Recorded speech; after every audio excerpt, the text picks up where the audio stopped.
नमस्कार मित्रों, प्यारी मिश्रा आप देख रहे हैं देवभूमि न्यूज। आज मैं पहुंचा हूं कोलागढ़ में वार्ड नंबर 31 में और मेरे पीछे आप देख सकते हैं एक पंचायत भवन है। यहां पंचायत भवन में 35 लाख का काम होता है। तो क्या कुछ मामला है, हमारे साथ इस समय मौजूद हैं विनोद जोशी जी, जो RTI डाल के इसमें बहुत सारी चीज़ों को उन्होंने निकाला है। तो क्या कुछ मामला था कि यहाँ पे जो पंचायत भवन बना, इसमें क्या कुछ मामले थे? ये पंचायत घर बना था, इसमें 2 टेंडर हुए हैं, एक 10 लाख का और एक 24,75,000 का, यानी कि मतलब लगाओ कुल मिला के 35 लाख रुपए से इसका जीर्णोद्धार हुआ है। और ये 2017 से जीर्णोद्धार कार्य इसका शुरू हुआ था। लेकिन अब आप देख रहे हैं कि जीर्णोद्धार अभी चुनाव की आचार संहिता लगने से पहले दिन ही मेयर महोदय ने इसका उद्घाटन किया था, और तब से आप लगा लो मुश्किल से 6-8 महीने ही हुए हैं। और 35 लाख रुपए से किया हुआ काम, मतलब 6-8 महीने में ही दरवाजे टूट गए, छत पे दरारें आ गई। मेन ऊपर जो छत है, आखिरी छत जिसे मुख्य छत जिसे कहा जाता है, उस छत पे तमाम मलबा और कूड़ा कचरा ऐसे ही भरा पड़ा था।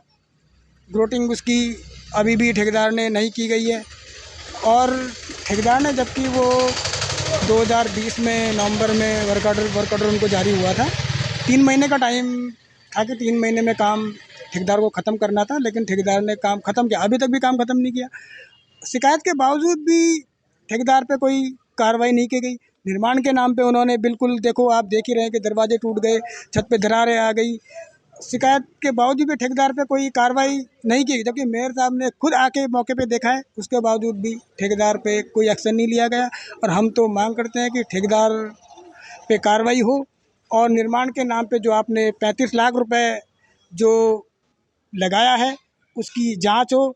अरे बिल्डिंग जर्जर तो होगी, एक तो आपने सारा इसमें पुराना मटेरियल, जो आपने जीर्णोद्धार के नाम पे दीवारें तोड़ी थी, सारी पुरानी ईंटें उसमें लगाई, पुराना मटेरियल सारा आपने उसमें लगा दिया। मतलब हमारी आपत्ति के बावजूद भी मैंने तो मेयर साहब को लिख के तक दिया हुआ है कि उसमें पुरानी ईंटें लगाई जा रही हैं और आप ठेकेदार को ऐसा करने से रोके। लेकिन हमारी शिकायत के बावजूद भी उस पर कोई कार्रवाई नहीं हुई। तो उसका नतीजा सामने है। देखा जाए तो अनधिकृत नगर निगम ने कब्जा इस पर जमाया हुआ है, क्योंकि ये संपत्ति दान की हुई भी है, और दान की है ये स्वतंत्रता सेनानी स्वर्गीय श्री नरेंद्र डंगवाल जी के पुत्र मनोहर लाल डंगवाल जी ने दान की थी। प्रधान वो उस वक्त हुआ करते थे, उन्होंने दान की थी कि गांव में कोई ऐसी चीज़ नहीं है, मतलब ऐसी कोई जगह नहीं कि जहाँ पे मतलब वार्ड की, मतलब गांव की, मतलब ग्राम पंचायतों की बैठ गई, या गांव में छोटे मोटे काम भाई होते ही रहते हैं, उनके लिए कोई स्थान नहीं था। इसलिए ये भूमि दी गई थी कि आप इस पे पंचायत भवन का निर्माण कीजिए। तो उस टाइम पे लोगों ने अपने मेहनत पे इस पे पंचायत घर का निर्माण किया था, और जब तक नगर निगम में वार्ड शामिल नहीं हुआ था, जनता इसका लाभ ले रही थी। इसका कुछ नक्शा वगैरह है नगर निगम के पास? नगर निगम के पास का कोई नहीं है। मैंने नगर निगम से आज से नहीं, मैं जब से नगर निगम में शामिल हुआ तब से मैं पूछ रहा हूँ। पहली बार पूछा था, मना कर दिया, हमारे पास कोई कागज़ नहीं है। अभी मेरे मामला चल भी रहा है, मैंने अभी फिर पूछा कि भाई संपत्ति तो हमारे पास कोई कागज़ नहीं है, आप तहसील से पूछिए। हमने कहा संपत्ति आप कह रहे हैं हमारी है, तो हम तहसील से हम क्यों पूछे? आप पूछ के दो ना, आप पता करके दो। अगर भाई संपत्ति आप कह रहे हैं हमारी है, आप 35 लाख रुपए आप कैसे उस पर लगा रहे हैं? पैसे आप कैसे लगा रहे हैं? आपकी संपत्ति नहीं है तो उनके पास मतलब पैसे का भी कोई लेखा जोखा उनके पास है नहीं कि जो पैसे लग रहे हैं? पैसे नहीं, पैसे 35 लाख रुपए वो लगाए, वो तो मामला अलग है। पैसे लिए जा रहे हैं कि जो कार्यक्रम पंचायत घर में अब हो रहे हैं उसका बाकायदा पैसा लिया जा रहा है। तो मैंने RTI से पूछा था कि संचालन पंचायत घर का कौन कर रहा है, तो नगर निगम का जवाब था कि संचालन नगर निगम कर रहा है। पैसे के बारे में पूछा कि पैसे कहाँ है, किस स्थिति में है, तो पैसे की हमें कोई जानकारी नहीं है। तो हमने बोला ये तो कोई जवाब नहीं हुआ। अरे जब संचालन आप कर रहे हैं तो पैसे की जानकारी आपको कैसे नहीं है? सरकारी पैसा है, वो सरकारी पैसा कैसे कोई रख पा रहा है? सरकारी पैसा तो आप एक दिन भी नहीं रख सकते। आप FIR करिए या ढूंढिए पैसा कहाँ है। लेकिन नहीं, वो है ना कि इस बोर्ड के कार्यकाल में शिकायतें आप कुछ भी कितनी भी कर दो, कोई कार्रवाई नहीं होगी जब तक ये बोर्ड चलेगा। कार्रवाई तभी होगी जब ये बोर्ड हटेगा, और तभी कुछ हो पाएगा भला वार्ड का। इस बोर्ड से तो उम्मीद जनता ने छोड़ी थी।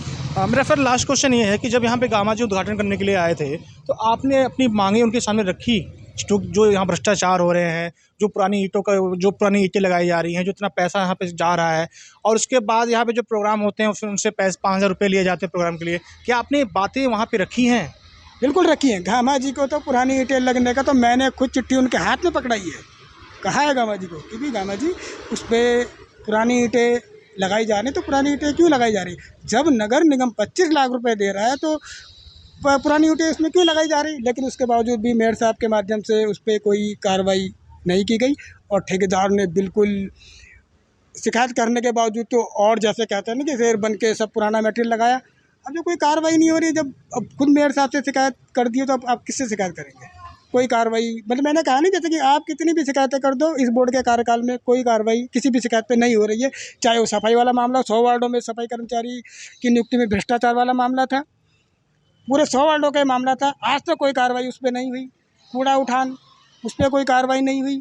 और बाकी आप पंचायत घर आप देख ही रहे हैं, 35 लाख रुपए लगाने के बावजूद भी 5 महीने में पंचायत घर जर्जर हो जाता है। ये एक बहुत गंभीर मामला है और नगर निगम इसकी जांच करे और दोषियों को सजा दे। तो ये थे हमारे साथ विनोद जोशी जी, जिनका साफ तौर पे कहना है कि जो 35 लाख इस पंचायत भवन में लगा है, ये पंचायत भवन 5 महीने भी नहीं चला।